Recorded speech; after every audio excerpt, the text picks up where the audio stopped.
Police निरीक्षक Salil Bhosale, API Bhushan Shinde, API Gavit आणि त्यांच्या टीमला माहिती मिळाली होती की कोलकाता पश्चिम बंगाल येथून एक इसम ठाणे येथे चरस हा अंमली पदार्थ विक्रीसाठी येणार आहे. त्या अनुषंगानं ACP शेखर बागडे यांच्या मार्गदर्शनामध्ये सापळा कारवाई आयोजित केली.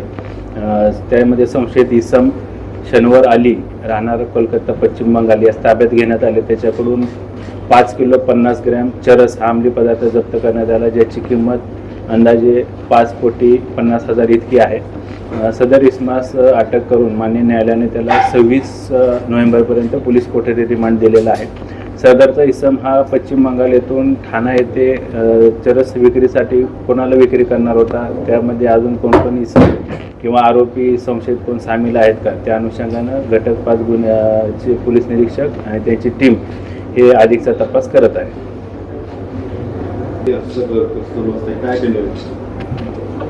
नेपाळचं कनेक्शन असू शकतं. प्राथमिक चौकशीमध्ये हा जो इसम आहे हा नेपाळमधील काही ड्रग पेडलर आहे त्यांच्या संपर्कात असल्याची प्राथमिक चौकशीमध्ये माहिती निष्पन्न झालेली आहे. त्या अनुषंगाने देखील आम्ही पुढील तपास करत आहोत.